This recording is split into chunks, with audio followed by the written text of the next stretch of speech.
దేవుని ఘనమైన నామమునకు స్తోత్రములు. ఈ వాగ్దానం వింటున్న మీకందరికీ మన ప్రభువును ప్రియ రక్షకుడైన యేసుక్రీస్తు నామములో శుభములు, మా హృదయపూర్వకమైన వందనములు తెలియచేస్తున్నాం. ఈరోజు దేవుని వాగ్దానం యెషయా గ్రంథం 41వ అధ్యాయము 14వ వచనం. నేను నీకు సహాయం చేయుచున్నాను అని యెహోవా సెలవిచ్చుచున్నాడు. ఈ మంచి వాగ్దానం మన మంచి దేవుడు మనందరి పట్ల నెరవేర్చునుగాక. ఆమేన్. ప్రియ దైవ జనాంగమా, మన దేవుడు ఈ రోజున మనకిస్తున్న శ్రేష్టమైన వాగ్దానం చూడండి. ఆయన మనతో డైరెక్ట్గా చెప్తున్నారు, నేను నీకు సహాయము చేయుచున్నాను అని. మన దేవుడే మనకు సహాయం చేస్తే ఎవరు ఆపగలరండి? ఆ దేవుని సహాయం ఎలా ఉంటుందో చెప్పన,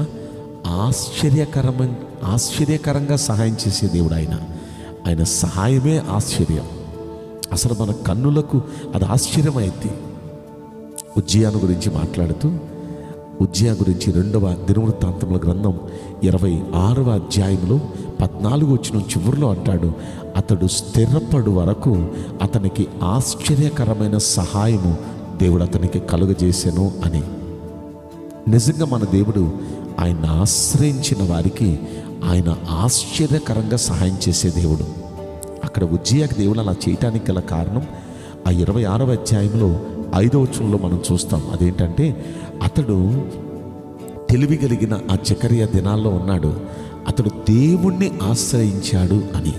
అతడు దేవుణ్ణి ఆశ్రయించాడు. ప్రియ దైవ జనాంగమా, ఈ రోజున ఈ వాగ్దానం వింటున్న మనందరం కూడా ఆయన్నే ఆశ్రయించాం.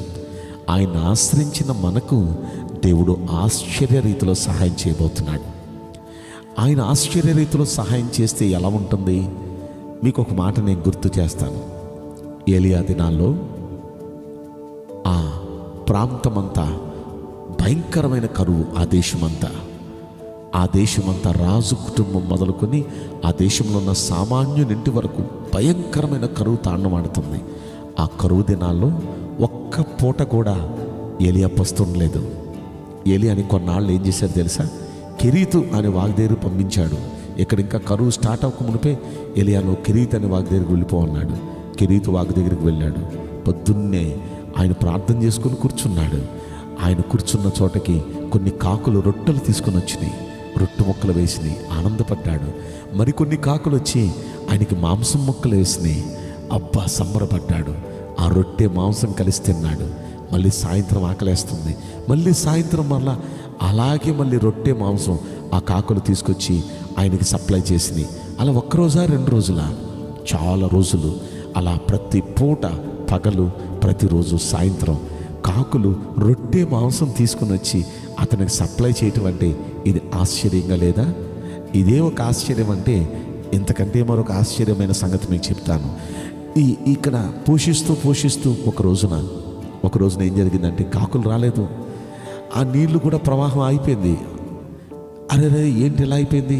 ఈరోజు కాకులు రాలేదేంటి? ఈరోజు ఏంటి ప్రభా, ఎలా ఉంది నా పరిస్థితి? ఇంక ఈ రోజు నుండి నాకు కూడా కరువేనా అనుకుంటున్న ఆ టైంలో, ఏలియా, నేను కరువులో పెడతానయ్యా. నువ్వు పలానా చోట కెరీతు అనే వాగ్దేరికి వెళ్ళమన్నావు. ఇక్కడ నిన్ను పోషించలా? ఇప్పుడు నిన్ను చెప్తున్నాను, సారేపతు అనే ఊరు వెళ్ళు. అక్కడ పలానా చోట వీధిలో ఒక విధవరాలు ఉంది. ఆ విధవరాలు ఇంటికి వెళ్ళు.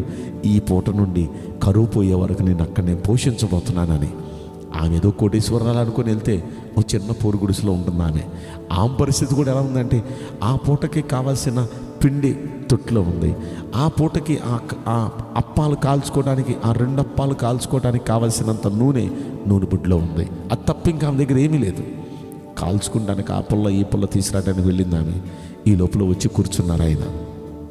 ఆమె వందనాలు అనగానే, అమ్మా వందనాలు, ఆకలిగా ఉంది, ఏదైనా తీసుకుని వస్తావా అని చెప్పింది. అయ్యా, నా పరిస్థితి ఎలా ఉంది, ఇదే లాస్ట్. నాకు నా కొడుక్కి మేమిద్దరం తల ఒక అప్పం వేసుకొని తిని ఇదే లాస్ట్ అయ్యా, ఇది ఇక చావే, మాకు ఇక కరువే చావే అని ఆమె సిగ్గుపడకుండా చెప్పింది. ఆమెతో ఏమన్నాడు చెప్పిన, అమ్మా, కరువ నాళ్ళు దేవుడు నిన్ను నీ కుమారుని పోషించబోతున్నాడు. ఆ మొదటప్పం తీసుకురమ్మా అన్నాడు. ఆ మాట నమ్మింది. వెళ్ళి మొదటప్పం తీసుకుని వచ్చిందండి. అయితే జరిగింది ఏంటో చెప్పున, ఆ తర్వాత ఆమె వెళ్ళి చూస్తే ఇందాక ఎంత పిండి ఉందో అంత పిండి తొట్టిలో ఉంది, ఇందాక ఎంత నూనె ఉందో అంత నూనె బుడ్లో ఉంది. అది ఒక్కరోజైనా కరువు తీరిపోయింది, జనాలందరూ మళ్ళీ సమృద్ధిలోకి వచ్చారు అన్నంత వరకు అక్కడ తొట్టిలో పిండి తగ్గలేదు, ఆ నూనె బుడ్డిలో నూనె తగ్గలేదు. ఈ ముగ్గురు చక్కగా తింటున్నారు అప్పాలు వేసుకొని, ప్రతి పూట ఎంతో ఆనందంగా.